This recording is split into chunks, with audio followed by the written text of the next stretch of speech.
Hi, I'm Caroline. Welcome to FYI Newsbyte. Here's what we found for your information this lunchtime.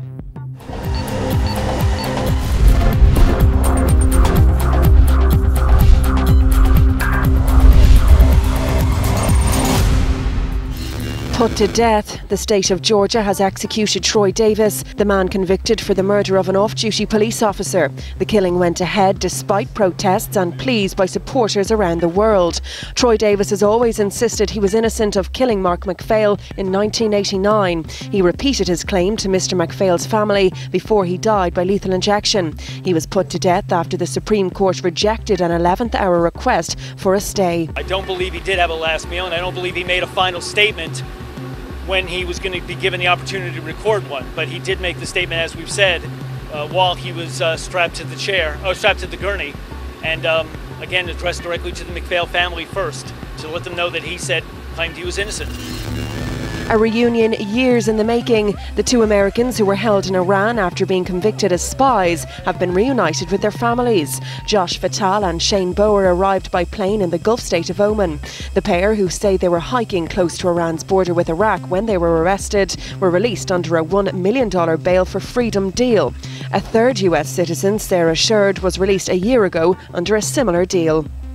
We are so happy we are free and so relieved we are free. Our deepest gratitude goes towards His Majesty Sultan Qaboos of Oman for obtaining our release.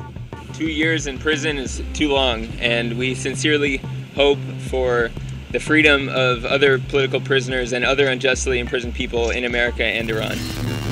Cleaning up after Mother Nature, Japan is today counting the cost of Typhoon Roke, which has caused huge amounts of damage. Winds of up to 90 miles per hour ravaged the northeast coast, the same area that was affected by the tsunami in March. At least 6 people have been confirmed dead. More than 1 million people have been evacuated in central and eastern Japan, while 260,000 households in central Japan are without electricity. Arriving into controversy, Pope Benedict XVI has arrived in Berlin for a 4-day visit to his native Germany. Security has been stepped up in the city amid mass protests and fears of extremism. During his 4-day trip, the Pope will meet the leaders of Germany's Jewish and Muslim communities and will also possibly talk to victims of clerical abuse. Shocking, this new video has surfaced of Friday's plane crash at a Reno air show that left 10 people dead and almost 70 others injured. You can clearly see the vintage plane as it nosedives in front of the grandstand into a crowd of spectators. A preliminary report will be available tomorrow, but the full investigation could take 6 to 9 months. FYI is interactive. From your opinions to news you think we should be covering, we want to hear it all. FYI is available to you 24/7 online for all the information you need to know. Simply log on to tv3.ie/3e/FYI. Here you'll find the latest stories, video catch-ups, comments and the FYI blog. We're also available to you on Twitter and Facebook. Just log on to the website and hit the social networking shortcuts. Time now for a look at the funniest clips on the web. Here's our top 5. At number 5, from the back of the head to the back of the net in one painful bounce.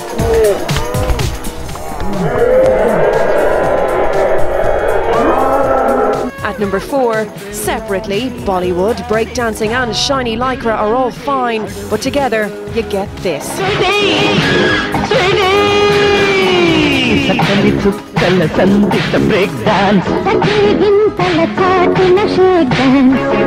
At number 3, someone's not feline, their new printer.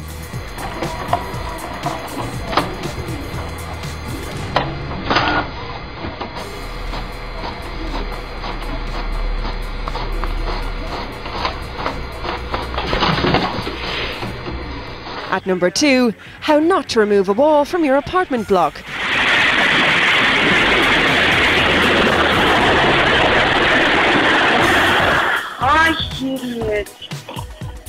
And number 1 today, someone's very eager to get over that finish line. Tune in to FYI later for the newest downloads. We'll have more on the top stories, plus catch up on today's tech news with Cassie, and Paul will be here with all the sport. We'll see you back here at 6, right here on 3E.